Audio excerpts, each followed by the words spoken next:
It's 1526 in what is now northern India, and Sultan Ibrahim Lodi is about to face off against a prince from Central Asia, Zaharuddin Muhammad Babur. To quash the threat, the Sultan brings his war elephants to battle.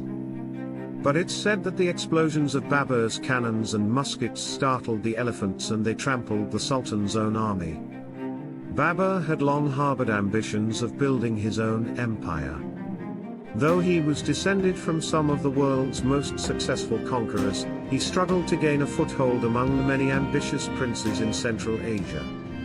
So he turned his attention to India, where his descendants stayed and built the Mughal Empire, one of the wealthiest and most powerful states in the early modern world and home to nearly a quarter of the global population. Babur died just 4 years after that fateful battle, but his own memoirs and the work of his descendants immortalized him in colorful fashion. His daughter, Gulbadon, recalled in her own memoir how Babur, having recently given up drinking, filled a newly constructed pool with lemonade rather than wine. His grandson, Akbar, commissioned exquisite miniature paintings of Babur's stories. One depicted the empire's founder riding through his camp, drunkenly slumped over his horse. It was Akbar who consolidated Mughal power. He established protections for peasants, which in turn increased their productivity and generated more tax revenue, and embarked on military campaigns to expand Mughal territory. Princes who swore allegiance to him were rewarded, while he made brutal examples of those who resisted, killing them and many of their subjects. His conquests opened access to port cities on the Indian Ocean, which connected the Mughals to Arab, Chinese, Ottoman, and European traders, bringing in incalculable wealth, including silver and new crops from the Americas. As the Muslim ruler of a diverse, multi-ethnic empire, Akbar worked to create internal cohesion by appointing members of the Hindu majority to high positions in his government, marrying a Hindu bride, and distributing translated copies of the Mahabharata, an ancient Indian epic poem, to his Muslim nobles. Akbar also hosted lively religious debates where Sunni and Shia Muslims, Hindus, Jains, Zoroastrians, and the newly arrived Portuguese Jesuit missionaries defended the merits of their respective faiths. While most participants viewed this as an intellectual exercise, Portuguese missionaries were disappointed by their failure to convert Akbar. The Mughals built architectural masterpieces such as the Taj Mahal and the Red Fort, a palace 3 kilometers around, that housed 50,000 people and contained the magnificent gold and jewel-encrusted peacock throne. Just the throne took 7 years to construct.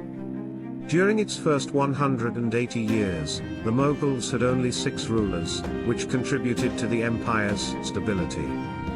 When the 4th emperor, Jahangir, struggled with alcohol and opioid addiction, his wife, Nur Jahan, took the reins as co-ruler.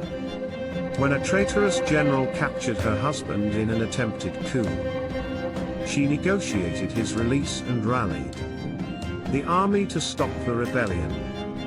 She once led a hunting party to track down a tiger that was terrorizing a village, leading one poet to write, "Though Nur Jahan be in form of a woman, in the ranks of men she's a tiger slayer."